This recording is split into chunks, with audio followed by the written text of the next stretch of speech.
نحمدہ ونصلی ونسلم علی رسولہ الکریم۔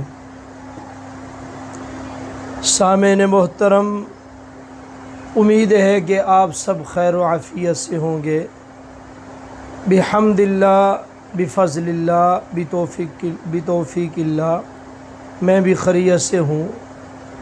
آج کی گفتگو میں توہم پرستی سے اجتناب، یعنی ماہ سفر کے بارے میں غلط عقیدہ جو لوگ رکھتے ہیں اس کی تردید ہم کرنا چاہتے ہیں۔ سفر کا مہینہ شروع ہو چکا ہے اور اس سے پچھلا مہینہ جو ہے وہ محرم الحرام کا مہینہ تھا۔ جاہلیت کے زمانے میں سفر کے مہینے کے بارے میں لوگ کہتے ہیں کہ یہ منحوس مہینہ ہے۔ زمانہ جاہلیت میں سفر کے بارے میں لوگ کہتے تھے کہ یہ منحوس مہینہ ہے، حالانکہ یہ انتہائی غلط فہمی ہے۔ اسلام نے کوئی مہینہ، کوئی ہفتہ، کوئی دن، کوئی گھنٹہ، کوئی منٹ اور کوئی سیکنڈ، کوئی دن اور کوئی رات کا لمحہ جو ہے منحوس نہیں بنایا، بلکہ اس کے اندر خیر و برکات جو ہیں وہ رکھی ہیں۔ سفر کو منحوس اس لیے یہ کہتے تھے کہ سفر کا معنی ہے خالی ہونا۔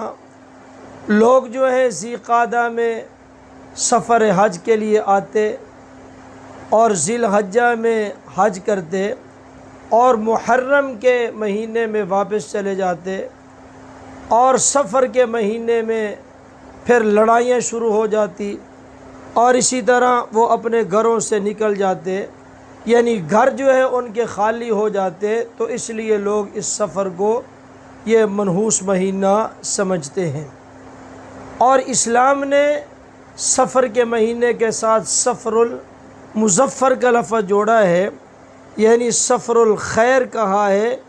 تو اس سے جاہلیت کے عقیدے کی بڑی سختی کے ساتھ تردید جو ہے وہ ہو جاتی ہے۔